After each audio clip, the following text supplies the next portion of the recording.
Food എന്റെ അതുകൊണ്ട് ഇത്ര ആസ്വദിച്ച് കഴിക്കുന്ന ഒട്ടും വിചാരിച്ചില്ല കേട്ടോ. അവസാനം ഉണ്ടല്ലോ ഞാനായിട്ട് അവനെ കൊണ്ട് കഴിപ്പ് നിർത്തിക്കുവായിരുന്നേ. അപ്പൊ ഞാൻ ഇന്ന് ആദ്യക്കൂട്ടിന് കൊടുത്തത് ദേ നിങ്ങൾ തന്നെ നോക്കിക്കോ, ഈ ഒരു പ്രോൺസ് ബിരിയാണി, ചിക്കൻ ഫ്രൈയും തൈരും. കുറെ ദിവസങ്ങൾക്ക് ശേഷം കേട്ടോ എന്റെ മോൻ ഇങ്ങനെ നല്ലപോലെ ഭക്ഷണം കഴിക്കുന്നേ. അതുകൊണ്ട് തന്നെ അവൻ കഴിക്കുന്ന കണ്ടപ്പോ ഉണ്ടല്ലോ എന്റെ മനസ്സും വയറും ഒക്കെ നിറഞ്ഞു. അപ്പൊ ഞാൻ ഈ പ്രോൺസ് ബിരിയാണി എങ്ങനെ ഉണ്ടാക്കിയെന്ന് ചോദിച്ചാല്, ഒരു പാത്രത്തിലോട്ട് ആവശ്യത്തിന് വെള്ളം എടുത്തിട്ട് കുറച്ച് നെയ്യും ഉപ്പും ഒക്കെ ചേർത്തു. പിന്നെ വളരെ കുറച്ച് ഏലക്ക, കുരുമുളക്, ഗ്രാമ്പൂ, പട്ടയൊക്കെ ചേർത്തു. അതിലേക്ക് ഞാൻ ചെറുതായിട്ട് അരിഞ്ഞ ക്യാരറ്റ്, ബീൻസ്, ചെറിയുള്ളി, തക്കാളി, ഇഞ്ചി, വെളുത്തുള്ളി, കുറച്ച് മഞ്ഞപ്പൊടി ഇതൊക്കെ ചേർത്ത് നല്ലപോലെ തിളപ്പിച്ചു. അപ്പൊ എല്ലാം ഒന്ന് തിളച്ച് വന്നപ്പോ ഇല്ലയോ ഞാൻ കഴുകി കുതിർത്ത് വെച്ച ബസ്മതി റൈസും കൂടെ ചേർത്തു. അതിന്റെ കൂടെ ഇല്ലയോ നല്ലപോലെ ക്ലീൻ ചെയ്ത് വെച്ച് ഞാൻ ചെറിയ കഷ്ണങ്ങളാക്കിയ കുറച്ച് പ്രോൺസും കൂടി ചേർത്ത് കേട്ടോ. എന്നിട്ട് എല്ലാം കൂടെ നല്ലപോലെ വേവിച്ച് വറ്റിച്ചെടുത്തു. ദേ നമ്മുടെ easy baby friendly prawns biryani ready. ഇത് ഞാൻ ചിക്കൻ ഫ്രൈയും കേടും ഒക്കെ ചേർത്തോട്ട് കൊടുത്തത്. എന്റെ മോനെ അവനിത് ഇത്ര ഇഷ്ടമായിരുന്നോ. ചിക്കൻ കണ്ടാ പിന്നെ ചിക്ക എന്ന് പറഞ്ഞോണ്ടിരിക്കും കേട്ടോ. പിന്നെ പ്രോൺസ് ഇഷ്ടം അല്ലെങ്കിൽ ഈ റെസിപ്പി തന്നെ എഗ്ഗും ചിക്കനും ഒക്കെ വെച്ച് നമുക്ക് ഉണ്ടാക്കാവേ. എന്തായാലും എന്റെ ആദ്യക്കൊണ്ട് ഇങ്ങനെ കഴിക്കുന്ന കണ്ടപ്പോ ഇല്ലേ എനിക്ക് ഭയങ്കര ഹാപ്പി ആയെന്നേ. അപ്പൊ ഇതുപോലെ സിമ്പിൾ ബേബി റെസിപ്പീസ് ഉണ്ടാക്കൊണ്ട് ഫോളോ വെച്ചോ. അത്രേ ഉള്ളൂ.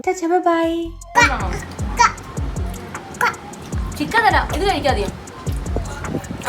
ചിക്കൻ തരാം, ഇത് കഴിക്കും.